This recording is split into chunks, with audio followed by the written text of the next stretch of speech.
Boa noite a todos, boa noite aos colegas. Todos estão bem? Ah? Bom, hoje, dia 10 de julho, a gente está aqui começando mais uma capacitação que o CRQ tem promovido. Então, o CRQ tem feito isso de forma contínua. A ideia é que a gente se ajude, nós, profissionais da química, que a gente se doe para os outros colegas. Então, a gente entende que, com um pouquinho do que a gente aprendeu ao longo da vida, a gente pode ajudar os futuros profissionais ou colegas que estão querendo se requalificar, às vezes até para ter uma nova oportunidade no mercado. Apesar de não ser a função do conselho, a atribuição formal do conselho, a gente entende que o conselho pode sim ser esse centro que liga profissionais com os próprios profissionais, por exemplo, nessa situação de ajuda, assim como a ligação das empresas, das instituições com os profissionais. E a gente tem um outro projeto aqui, que é exatamente o projeto em que os profissionais deixam seus currículos, a empresa deixa suas vagas, e a gente tenta fazer essa união. Então, em alguns casos, é claro que não é a nossa missão principal, a Lei 2.856 estabelece claramente a função dos conselhos profissionais, do conselho, do nosso sistema, CFQ e CRQs, de fiscalizar e de registrar, né, de fazer com que a profissão regulamentada, em última análise, seja fiscalizada para proteger a sociedade, mas, independente de não ser missão principal, a gente entende realmente que pode fazer isso e pode ajudar. E com isso a gente vem contando com colegas, para que treinamentos como esse, para que informações com referência cheguem até os nossos profissionais. E as redes sociais. Hoje a gente, por exemplo, tem disponibilizado as nossas palestras no YouTube, para o público em geral. Vivemos um momento de fake news, de informações que não são confiáveis, e a gente entende, então, que o Conselho deveria tentar canalizar essas informações de confiança. Vimos na época da Covid como foi complicado para as pessoas discernirem o que é uma informação válida daquilo que não era. Às vezes, pessoas como colegas nossos, pessoas graduadas, mas às vezes não sabiam de onde deviam, em quem devia acreditar. Então, acho que o Conselho Profissional ele tem também esse papel e a gente tenta fazer e tem conseguido fazer.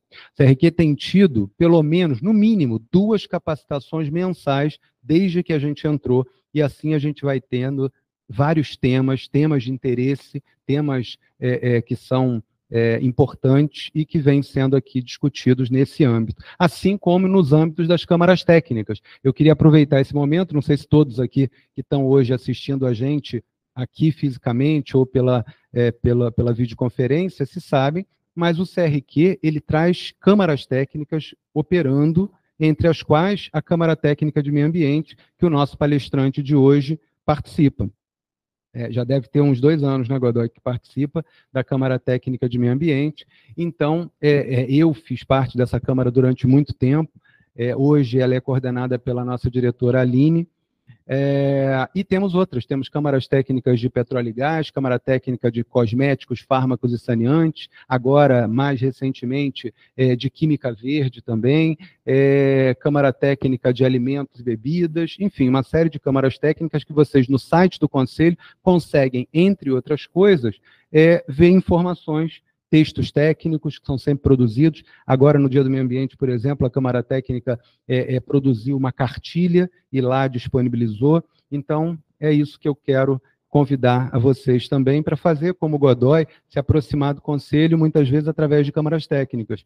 Antigamente, os regulamentos, eles previam editais que aconteciam de 2 em 2 anos. E uma das mudanças que a gente fez recentemente foi exatamente isso. Câmaras técnicas que não atingiram seu número máximo de participantes, essas câmaras técnicas têm um edital com entrada continuada. Então, se você é especialista em alguma dessas áreas que eu falei e outras que a gente tem de câmaras técnicas, você pode submeter o seu currículo ao CRQ. O coordenador da Câmara vai montar uma comissão de avaliação e essa comissão, entendendo que você tem lá expertise para participar daquela Câmara, você pode ser, então, empossado como membro daquela Câmara. E mesmo que não tenha e que queira participar como ouvinte, entendendo e até se qualificando para próximas edições, você também pode fazer dessa forma. Então, a convite é para que vocês se aproximem do Conselho.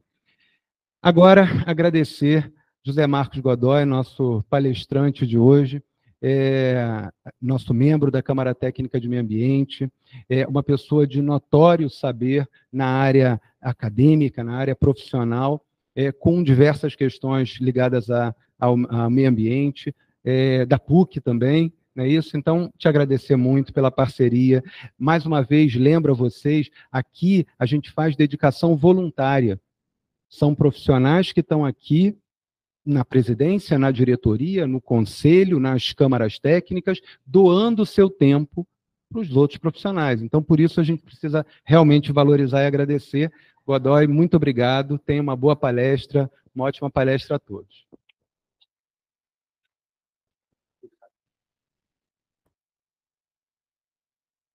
Bom, presentes, né, que dispuseram.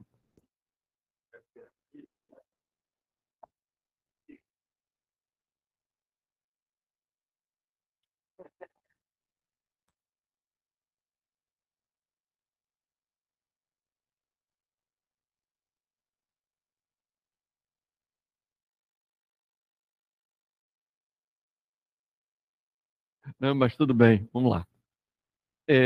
A ideia de hoje, né, como o Harley falou, é trazer um pouco da contribuição da Câmara Técnica de Meio Ambiente, né, e eu vou falar um pouco de Sepetiba, né, vocês vão ver que a PUC desenvolveu vários trabalhos, né, ali na região de Sepetiba, em particular focado na Engá, né?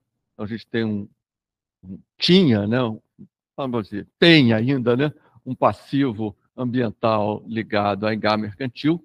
Então, vou falar um pouco desse legado, né, e das consequências ambientais. Tá? Não vai... Esse não é o primeiro. Não. Esse é um... Tá, esse aí.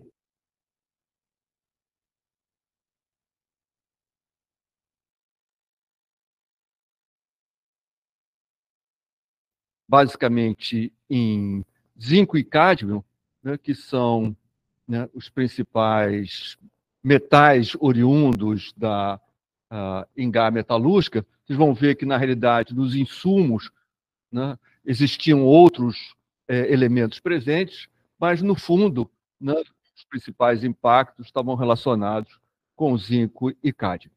Tá? Bom, eu sou professor do Departamento de Química, né? Eu dou aula de Química Analítica e tenho um laboratório de caracterização de águas. Também coordeno a Central Analítica do Departamento de Química, que há pouco passou por uma auditoria do Inmetro, né? E esperamos em breve, né, ter a acreditação.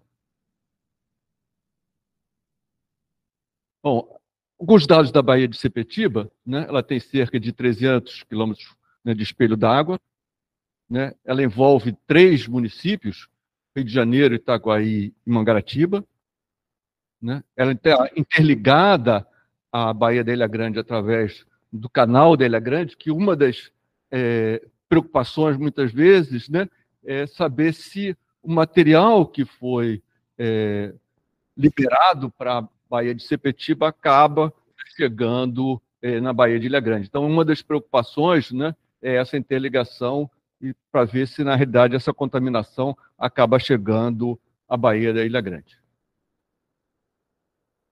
A gente tem um principal fluxo d'água chegando na Baía de Sepetiba, que é o Canal de São Francisco, né?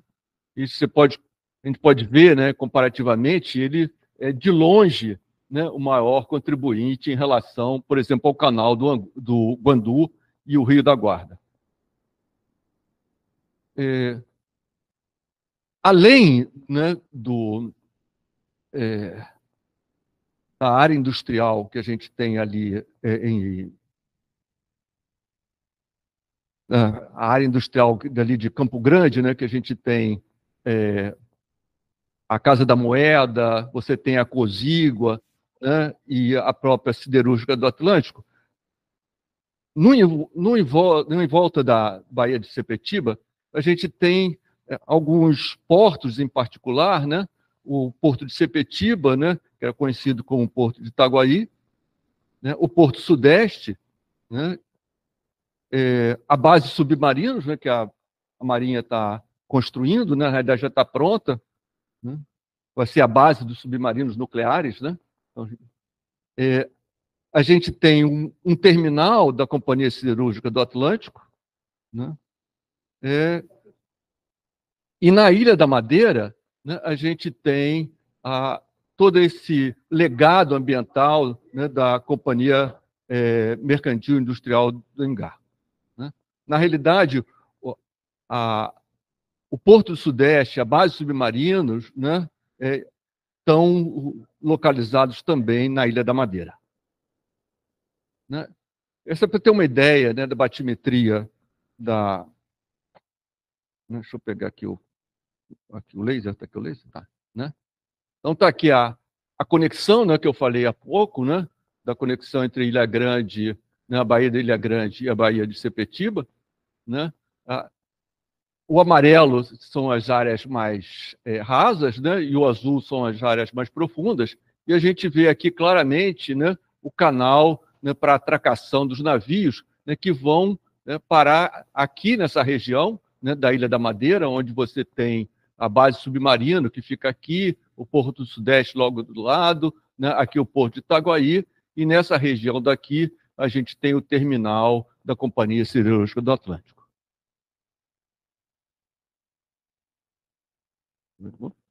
Não foi? Pode fazer. Esse site, né, que vai aparecer agora, né, ele é do projeto chamado CIS Bahia, né, e tem uma série de dados, mas o que eu quis ressaltar aqui, né, é essa parte da hidrodinâmica que a gente tem. Cadê o laser? Que a gente tem, né? Então, você tem a entrada de água para cá, né, ela vai fazer esse movimento e sai por aqui, né? Então, a região de maior velocidade, né, na Baía de Sepetiba é aqui, né? Mas a água ela vem para cá, se espalha e volta, né? Então, a gente tem, na realidade, um movimento, né, que acaba dispersando o material, né, que veio da Companhia do Engar, né, que ela está localizada aqui, estava localizada aqui, né? Então, esse material, né, ele acaba vindo se dispersando na Baía de Ilha Grande. Ilha Grande não, desculpe, Sepetiba, né?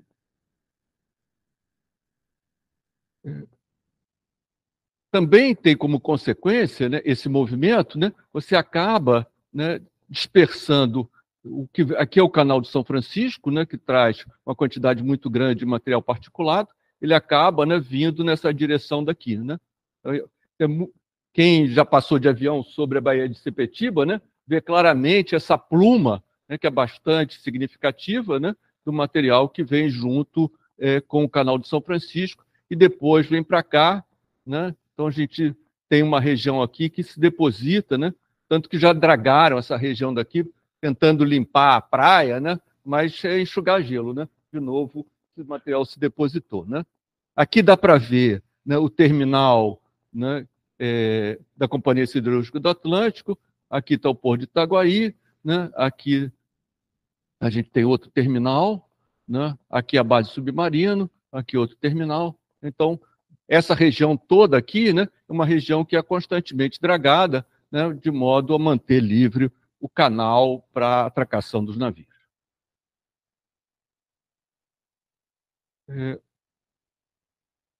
Para fins, né, da avaliação do impacto ambiental, né, em particular no sedimento, né, bastante importante a gente saber, né, na realidade, essa percentagem de silt e argila, né, que é um material fino. Então, a gente vê que, na realidade, né, essa região daqui é toda dominada por material fino, né? Essa região daqui, que é dragada constantemente, né, e é uma região de maior velocidade, né, é uma região onde tem mais areia, né? Então, até pela própria energia dessa região, né, é uma região rica em areia, e depois, né, o interior da Bahia é predominantemente silt e argila, né, que é o Saco de Coroa Grande, né, também basicamente silt e argila. Alguns dados da Companhia Mercantil do Engar, né? Ela é uma empresa voltada à produção de zinco, né? Ela é instalada na Ilha da Madeira, ela começou a funcionar em 62, ela entrou em falência em 98, né? E ela chegou a produzir 30% do zinco que era consumido no Brasil, né? A produção anual dela chegou a 60 mil toneladas. Né? Não era brincadeira, né? 60 mil toneladas, né? Quantidade de minério, a gente vai ver depois. Né? Os efluentes eram lançados inicialmente diretamente na Bahia, né? E os resíduos sólidos eram acumulados a céu aberto no próprio pátio da empresa. Né? Em 84 foi instalado um dique de contenção, né? E uma unidade de tratamento dos efluentes líquidos. Em 96, né, esse dique acabou arrebentando, né? Fevereiro é mês de chuva, né? Então, fevereiro de 96, esse dique arrebentou, né, e levou, né, grande parte do material, né, para dentro da Baía de Sepetiba. Que dá para ver, né, como é que era, né, essa região, né? Esse aqui, né, é a pilha do material que foi, digamos assim, industrializado, né? Eu depois vou mostrar a composição desse material, né? Aqui, né, toda uma parte, né, de líquido, né, que depois ia para esse tanque de contenção aqui, de tratamento, na realidade, de efluente, e depois ia para cá, para a Baía de Sepetiba. O volume do material acumulado aí não são 390 mil metros cúbicos de material. Né? Essa pilha aqui tinha 45 metros de altura. Eram rejeitos, obviamente, classe 1, né? Contendo zinco e cádmio, mas também, né, arsênio, chumbo, cobre, níquel, né, ferro, manganês, né? Em particular, né, arsênio e cobre, né, vocês vão ver que eram usados no processo. Né? E chumbo é típico, né, que acompanhar zinco no minério, né? Então, o zinco também acompanhava, desculpa, chumbo acompanhava o zinco no próprio minério. Opa. Deixou aí? Fui eu? Não. Então, vamos lá. A gente teve outros vazamentos, né? 2002, ou seja, a empresa já estava fechada, né? Houve um vazamento em 2002 e 2003, e, né, esse vazamento de 2003 ele soterrou, na realidade, né, 6 mil metros quadrados de manguezal, que essa região daqui, né?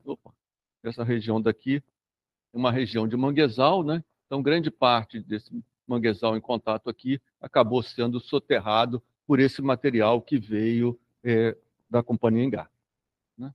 Esse terreno foi adquirido pela Usiminas em 2008, né, e passou, então, por um processo de recuperação. Eu vou mostrar depois fotos do local hoje em dia. Né? Os próximos slides que eu vou mostrar, né, vêm desse trabalho, né, que foi orientado pelo professor Vargas, né, e eles fizeram uma caracterização geoambiental da região depois do fechamento. Né? Então, vou mostrar algumas fotos, né, de como estava o local, né, e alguns dados de medição que eles fizeram lá. Então, esses slides de 10 a 13 e o 16 vieram desse trabalho. Aqui está pequenininho, né, mas esse era o fluxograma da empresa. Né? Dá para ver aqui, fluxograma não, né, toda a parte do processo, né? Aqui eram os insumos, né? Então, aqui era arsênio que entrava aqui no processo, né? Então, tinha uma entrada de arsênio aqui, tinha uma entrada também de cobre, né? Então, arsênio e cobre eram adicionados ao processo. Né? Aqui era o processo propriamente dito, né? E aqui são os rejeitos que eram gerados. Né? Aqui aparece como rejeito o cádmio, mas, na realidade, esse cádmio era processado, né? E depois era produzido lingotes de cádmio também. Né? Mas tinha um resíduo de cádmio, né? Um resíduo contendo níquel e cobre, né? Eles parte desse processo aqui era para retirar uma série de impurezas que iriam depois atrapalhar na produção do zinco, né? Tinha também, né, um precipitado de chumbo, né? Eles adicionavam carbonato, né? Precipitavam carbonato de chumbo, né?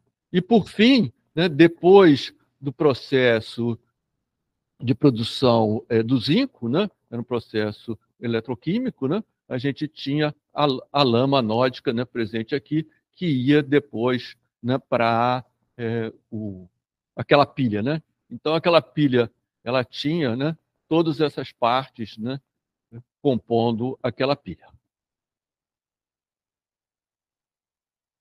Algumas fotos, né? Ela foi fechada em 1998, né? Essas fotos são de 2007, um ano antes, né, da Usiminas ser comprada, mas cerca de 10 anos de abandono, né? Então você já vê que aqui já tinha vegetação, né? Esses eram os tanques, né, onde havia a lixiviação. Aqui, né, a parte, né, de eletrólise, né, do zinco, aqui tanques para eletrólise do zinco, né? Aqui era a parte de fundição, né? E depois o zinco que tinha sido produzido aqui era fundido para a produção de lingotes, né? Aqui algumas visões da pilha, né? Então, a visão superior aqui, a aluna do Vargas já estava em cima da pilha, né? Coletando o material, né? Então são todas amostragens, né, realizadas na pilha de rejeito, né? Essa aqui são visões do manguezal, né? Então, mostrando toda a contaminação que ocorria, né? Aqui, né? Também essa parte aqui também oriunda, né, da pilha de rejeito, né? Então, o zinco nessa região do manguezal, né, tinha de 2 a 17 gramas por quilograma, né? Quase podia utilizar no processo de novo, né, a quantidade de zinco presente aí.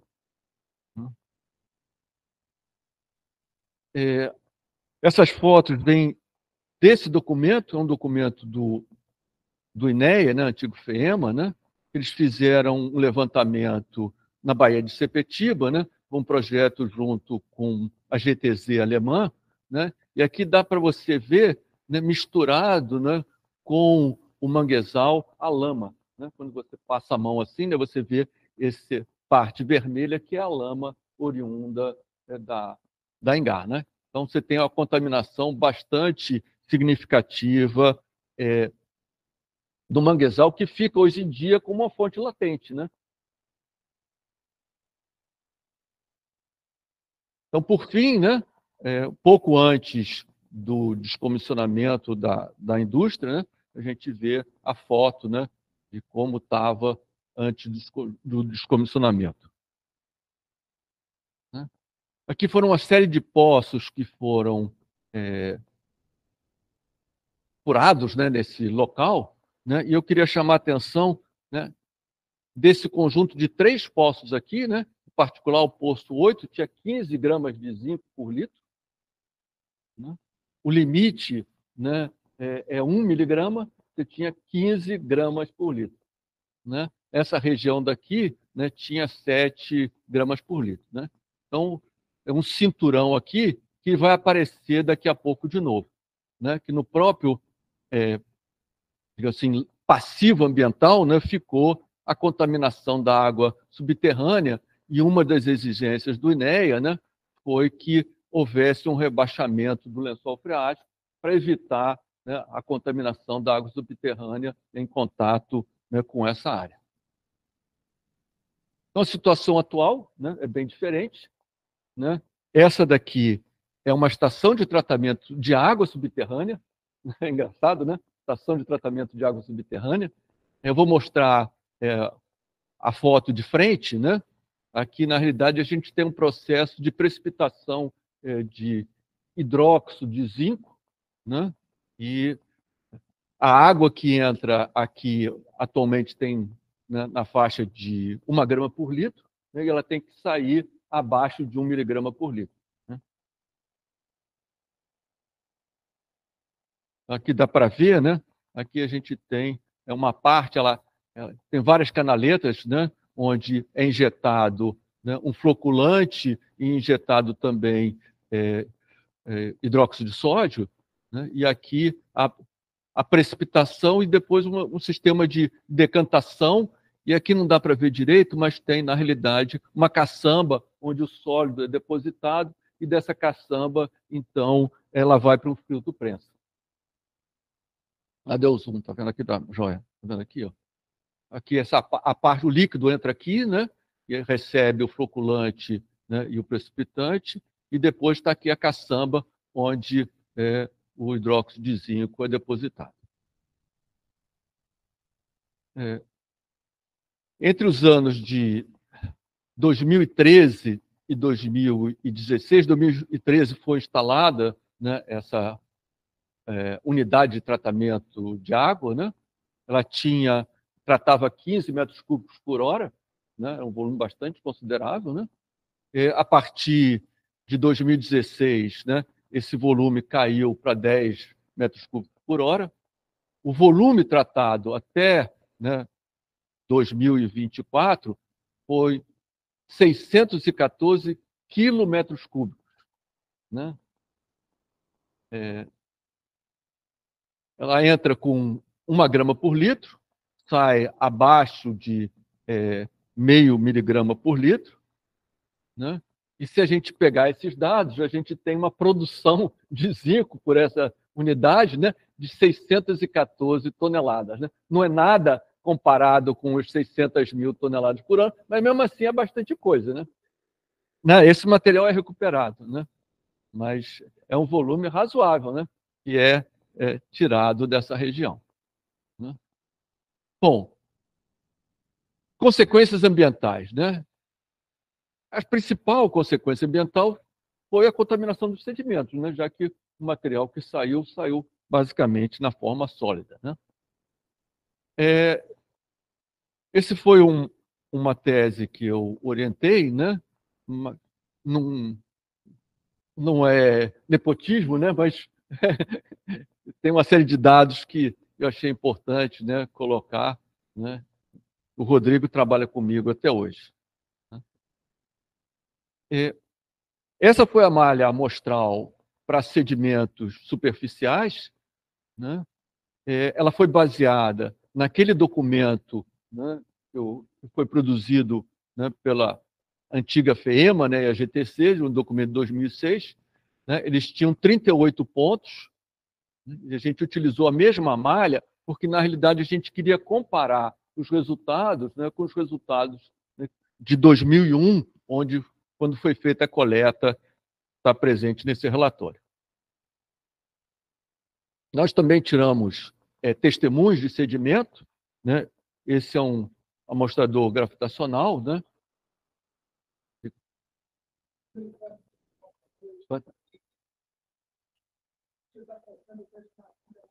Perfeito. Legal, legal. Parabéns.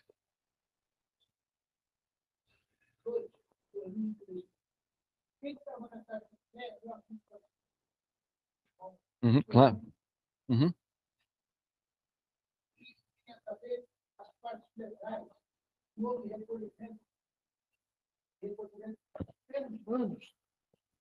Meu cordial boa noite a todos. Meu cordial boa noite a todos. Eu costumo falar no Viva Voz mesmo, mas está tranquilo. Tá tranquilo. Eu queria saber que o senhor não, em momento algum, o senhor não tocou, ou porque não fez parte do esboço desse documento, qual foram as penalidades civis, criminais e ambientais para essa área oriunda dessa degradação. Se houve multa, e se o senhor, por acaso, talvez nem saiba, o valor da multa, o senhor exponha para nós aprender. Para mim, eu vim aqui para aprender mais. Ninguém nasce sabendo, a gente aprende com tranquilo. Bom, o problema é que ali a gente tem uma massa falida. Né? A Engá Mercantil, na realidade, ela foi multada várias vezes, né? Mas depois ela faliu em 98. Né? Normalmente, quando você compra uma massa falida, né, não sei se a Usiminas pagou, né, ou se foi feito algum acordo com a INEA, né, de melhor, entendeu? Isso teria que verificar com o INEA, né? Se, na realidade, houve um acordo, né, dele assumir o descomissionamento, mas não assumir o passivo ambiental do ponto de vista da indenização. Não, mas como tinha um juiz por detrás, né, isso tudo estava ajuizado, né, pode ser que tenha sido feito para não deixar do jeito que estava, né, e a situação ir se degradando cada vez mais. Né, que às vezes é o custo, né? Você tem aquilo, deixar aquilo o resto da vida lá, um passivo cada vez piorando. Na realidade, teria que ser o Estado, né? O Estado. A gente teria que consultar o INEA. Tá perfeito.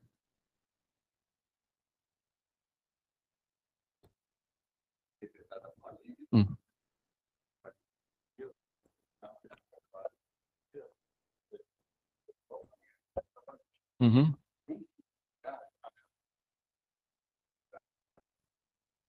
Claro. E a gente vê que, na realidade, ali você tinha toda essa... acredito, né, que tivesse toda uma parte de dívidas de todas as naturezas, né, impostos e etc. As multas também, com certeza, as multas não devem ter sido pagas. Claro, claro. E daí vai. Né? Bom, esse aqui é um amostrador, né, para sedimento, né? Ele é transparente, né, para a gente poder ver a integridade do testemunho, né? Tem que sobrar, né, uma parte de água aqui, né, para a gente saber que, na realidade, não extravasou, né? Então tem que sobrar, né? Esse aqui, a gente retira o sedimento por extrusão, né? Então, a camada de água que estava aqui, né, ela foi saindo, e esse aqui é um fatiador, né? Você encaixa, né, aqui em cima, né, e na parte de baixo tem umas linguetas que a gente vai removendo, né, e ele vai subindo e a gente vai tirando fatias, né, do sedimento. A ideia, na realidade, né, é aproveitar esse histórico, né, que está registrado aqui, né? Você tem numa coluna de sedimento, você tem um histórico da contaminação, né? Então a ideia é fazer a amostragem de modo que a gente consiga preservar os dados que estão aqui.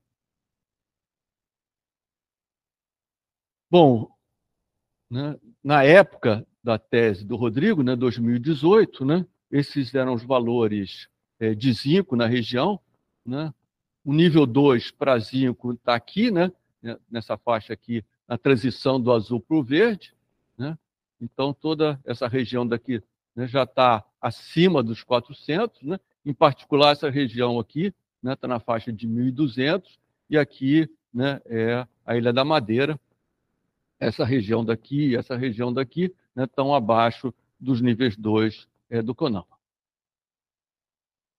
A parte de cádmio, né, ela tem uma figura parecida, né, em que você tem um hotspot aqui, né, e o outro, é claro, na Ilha da Madeira.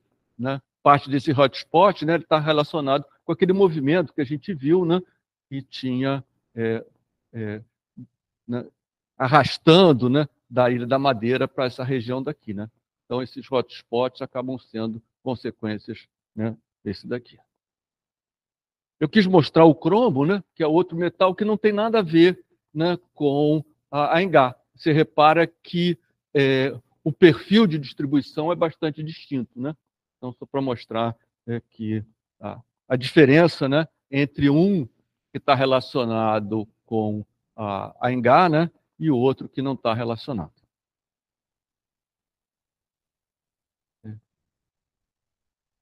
Hã? Não. Pronto. Eu prefiro melhor depois, é melhor no final. Tá? Aqui, na realidade, qual é o significado ambiental dessa contaminação? Né? Essa é a primeira pergunta que a gente faz, qual é o significado? Né? Para a biota presente ali, né? Qual é o significado do sedimento estar contaminado com esses metais? Né? Então, uma das questões, né, é a disponibilidade que você tem desses metais. E um dos, digamos, parâmetros, né, que controla essa disponibilidade dos metais no sedimento é a presença dos sulfetos, né? Então, os sulfetos precipitam todos esses metais, né, e essa relação, né, essa relação entre os sulfetos e os metais extraíveis, né, você consegue saber. Obrigado.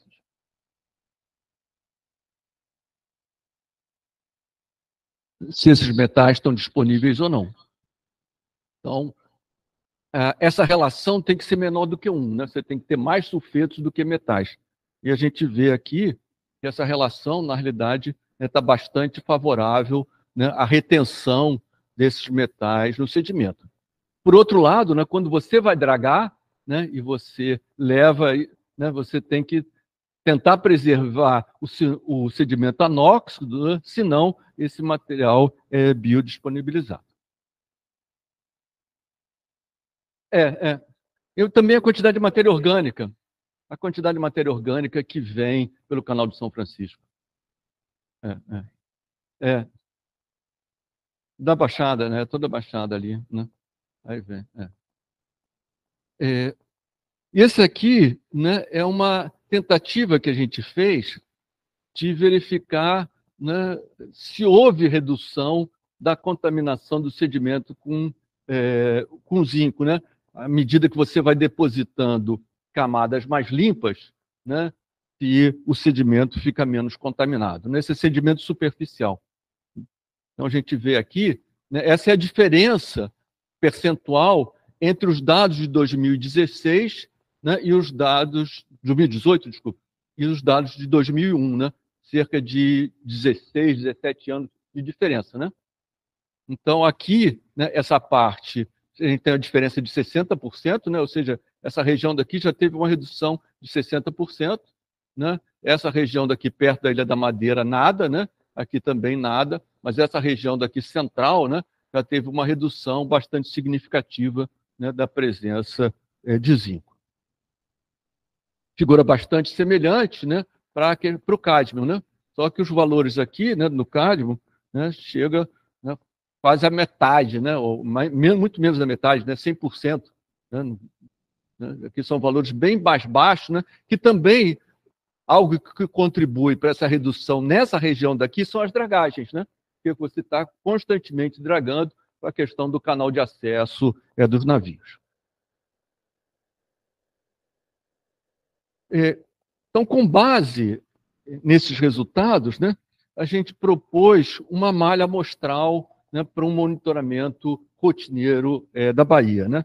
E, ao invés daqueles 38 pontos, a gente reduziu a metade, né, e dividimos em 4 regiões. Uma região mais crítica, né, que é essa daqui, né, que a gente viu com aquelas manchas, né? Uma região laranja, né?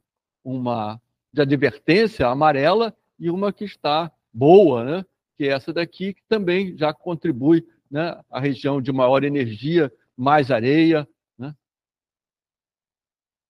E aqui é a diferença, né, das concentrações nessas 4 regiões, né? Então, a região em verde, a região amarela, laranja, né, e vermelha. Essas linhas daqui, né? Essa daqui seria o nível 1, né, do CONAMA, esse é o 2, e esse aqui, né, para o zinco, para o cádmio, desculpa, o nível 1. Esses pontos daqui foi onde nós realizamos a amostragem dos testemunhos, né? Esse aqui foram 8 testemunhos que nós tiramos. Esse aqui é o perfil, né, de zinco, né, nesses perfis, né? Repara que claramente a gente tem o pico, né? E dá para ver porque o sedimento hoje superficial está muito mais baixo, né? Aquilo que a gente viu com base no sedimento superficial, a gente consegue constatar com base no testemunho, né? Então está aqui muito mais baixo, por isso que houve aquela redução toda que a gente viu, né? A mesma coisa em relação ao cádmio, né? E a gente também, né, consegue, né, transformar o eixo de profundidade em idade, né? Então, foi feita uma datação desses testemunhos, né? E a gente transformou profundidade, né, em idade.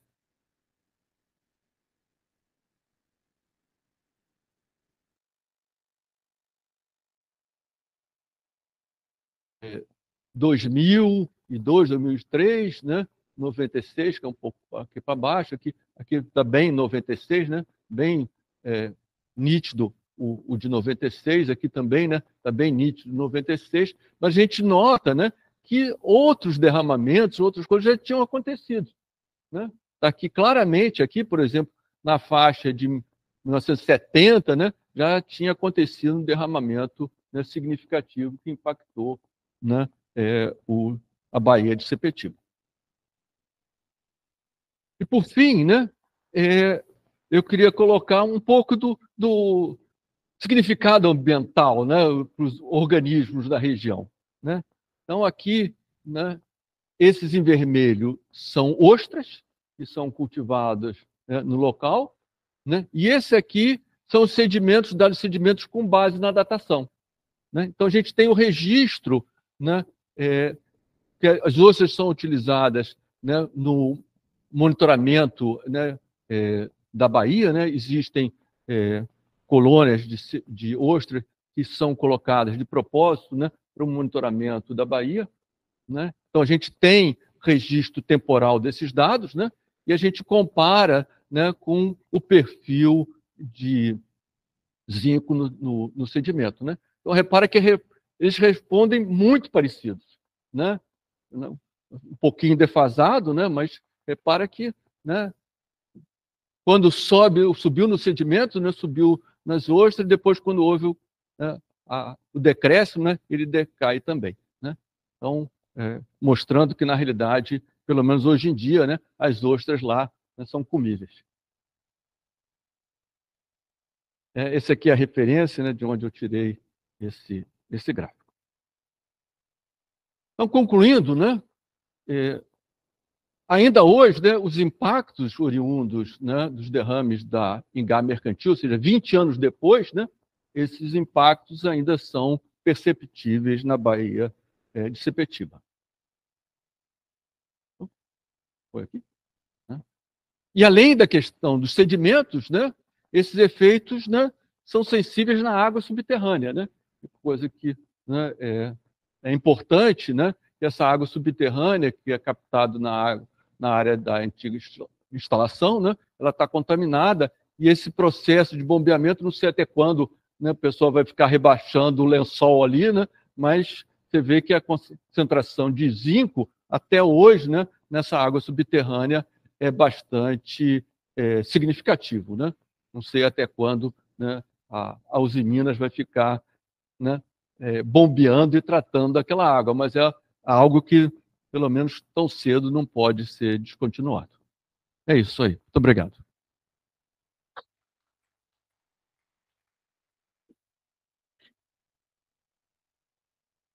Tá, perfeito.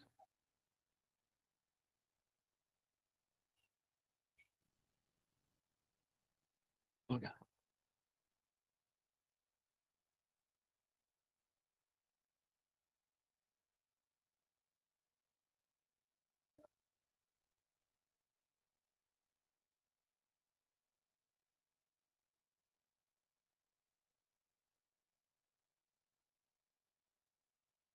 É, cádmio, isso é claro que isso varia um pouco, né? Mas cádmio, né, está abaixo de 1 miligrama por quilograma no sedimento, né?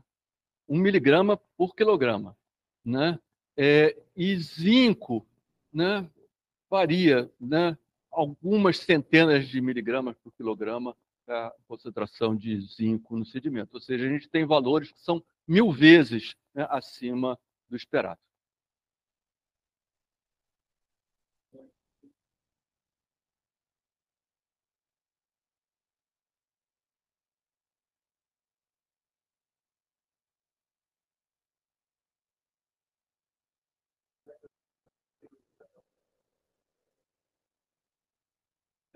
Os alemães falam um termo chamado Nein, né? Que é uma mistura de sim e não. Né? A gente vê que, em alguns aspectos, né, o sistema está se recuperando. A gente vê a questão do sedimento, né, que vai sendo coberto naturalmente por uma camada menos contaminada. Né? Então, nos perfis, né, é claro isso. Né? Por isso que você vê, quando você faz o monitoramento hoje em dia, né, muito menores. Né? Mas, por outro lado, você tem, né, a questão dos manguezais, né, que ficaram contaminados. Né? E não sei, né, se existe algo que possa, digamos, descontaminar aquele manguezais sem destruir o manguezal. Né? Então, com certeza, uma reversão total eu acho difícil.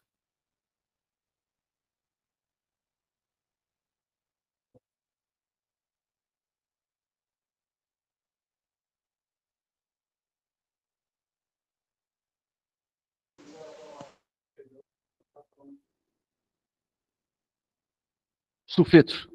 Tá, entendi. E metais na água. Legal, boa pergunta, né? Química mesmo, legal, gostei. Na realidade, os sulfetos, né, desses metais de transição são bastante insolúveis. Né? Então, a presença do sulfeto no sedimento, ele, na realidade, impede ou minimiza a presença dos metais na coluna d'água. Né? Então, essa relação, né, entre os sulfetos dos sedimentos metais na água, né, é que a presença do sulfeto nos sedimentos minimiza a presença dos metais na água. Né? Grupo 1 e grupo 2, né, da química analítica qualitativa. Marcelo de Lucas fez uma pergunta aqui também.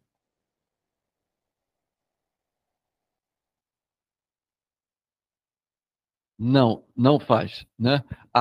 A Uzi Minas, ela comprou aquela área que ela estava pensando, na realidade, em relação ao Porto de Itaguaí.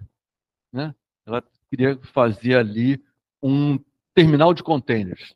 Essa era a ideia da Uzi Minas em relação ali. Né? Mas, pelo que eu sei, até hoje não tem nenhum contêiner lá.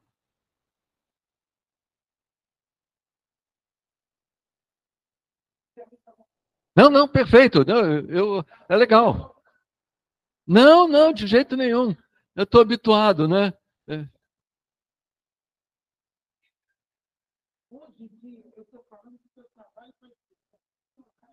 Tá, perfeito. Uhum.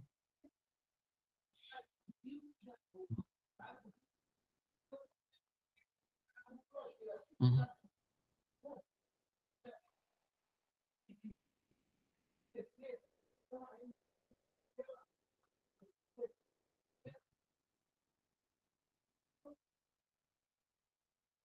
Uhum.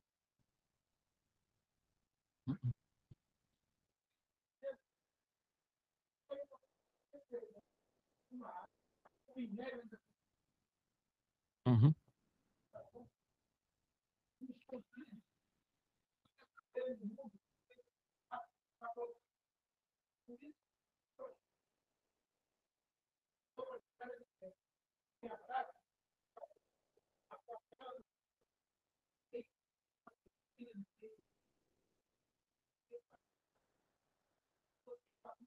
Uhum.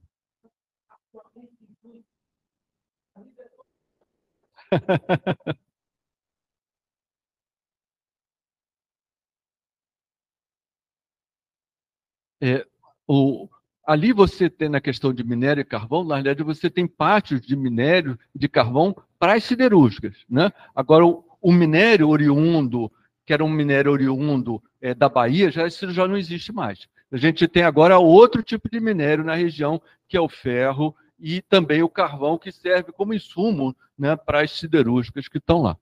Né? Mas a ideia da Uzi Minas, quando ela comprou, era fazer um pátio de contêiner, justamente pelo que o senhor falou, né, você tem tanto contêiner, você precisa, né, de uma retaguarda para colocar esse material. Daniela Souza. Não, isso foi uma condicionante. Né? O tratamento, né, depois daquele trabalho que foi feito, né, pelo professor Vargas, né, e foi constatado, né, aquela contaminação da água subterrânea naqueles níveis, né, ficou como uma condicionante você, na realidade, tratar essa água subterrânea, inclusive como forma também de você rebaixar o lençol freático e evitar a, digamos, constante contaminação da água subterrânea com zinco e cádmio. Daniel Salve Fernandes.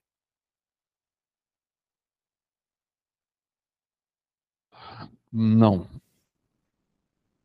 Monitoramento do Rio Paraíba devido ao acidente de Cataguases, não. Existem programas, né, de monitoramento do Rio Paraíba, né, que, na realidade, eles são, principalmente naquela região mais próxima à foz do Rio Paraíba, que é conduzido pela UENF, né, pelo professor Carlos Rezende, né? Ele tem um programa de monitoramento rotineiro, né, ali daquela região do Baixo Rio Paraíba.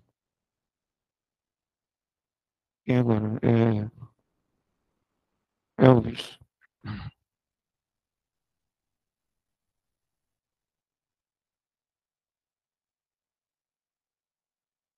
Bom, não sei se o INEA usa a malha reduzida ou não. Existe um outro trabalho, né, que foi feito também na PUC, em que propunha reduzir ainda mais, né, aquela malha, né? A gente colocou aquela malha, na verdade ela podia efetivamente ser menor, mas a gente quis que houvesse um mínimo de pontos em cada uma daquelas regiões para que você pudesse fazer uma análise estatística, né? Então, tinha um mínimo de pontos em cada uma daquelas áreas para que a gente pudesse fazer uma análise estatística, né? Então, a gente considerou um mínimo de 4, né? Então, 4 zonas já dava 16 pontos para a gente trabalhar. Tá tranquilo. Mônica Bins.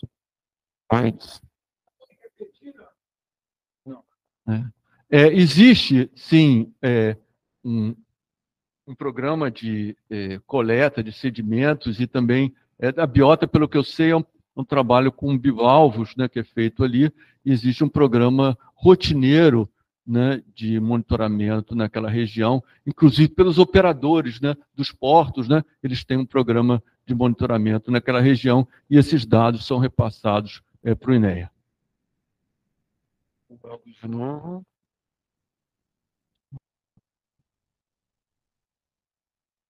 Se a gente faz o monitoramento, lá na Baía de Sepetiba, não.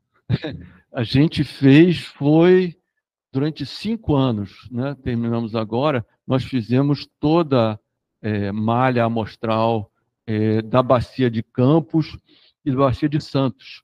Né? Durante 5 anos a gente fez o monitoramento, tinha um contrato com a Petrobras, o monitoramento da Bacia de Santos, da Bacia de Campos, que já era bastante coisa, né? A Natasha também está perguntando.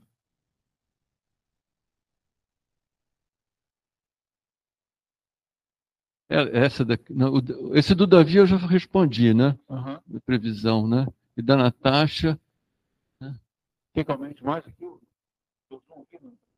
Se não havia fiscalização, havia, né? Ela foi digamos, multada várias vezes, né? E a gente também tem que ver a questão do contexto, né, na época, né? A gente está falando de coisas que começaram, né, há 60 anos atrás, né? Então, os órgãos ambientais há 60 anos atrás, né, não eram os órgãos ambientais de hoje em dia, né? Então, várias coisas aconteceram, né? O regime político na época era outro, né? A gente lembrar uma série de coisas que aconteceram, né? Na realidade, num regime hoje em dia não seria mais possível, né? Mas a gente estava, em muitos casos, num regime de exceção, né? Então, tipo, para frente Brasil, coisas nesse sentido, né? Onde várias coisas acabavam sendo permitidas, né? Mas hoje em dia, certamente, isso não seria possível. O Valdeci fez 2 em 1. Se existe relatos de funcionários contaminados? Não sei. Em relação aos moradores, né, os moradores, em particular na época que a Engá estava trabalhando, né, uma das coisas que a gente aventou, eu como PUC, né, e era a questão do monitoramento do ar na região, né, para evitar, não, para avaliar, né, qual era a contaminação com material particulado, oriundo, né, daquelas pilhas e que acabava chegando naquela região, né? Isso foi aventado pela PUC, né, mas eu não sei se chegou a ser realizado, né? Mas você vê que ela começou em 60, né? Então você vê que bate com o que eu falei, ela operou, né, num regime, né, não muito democrático durante 20 anos, né? Então, série de coisas aconteceram, né, que a gente não pode explicar. Ok? Só agradecendo a palestra, mas não temos mais perguntas. Espero ter respondido. Aqui a gente tem mais alguma pergunta? Então, agradeço a participação de todos, pessoal que também estava online, principalmente do professor, que está aqui com a gente essa noite. E deixa aberto, está tendo todo mês capacitação RQ, então já temos uma programação para agosto, setembro,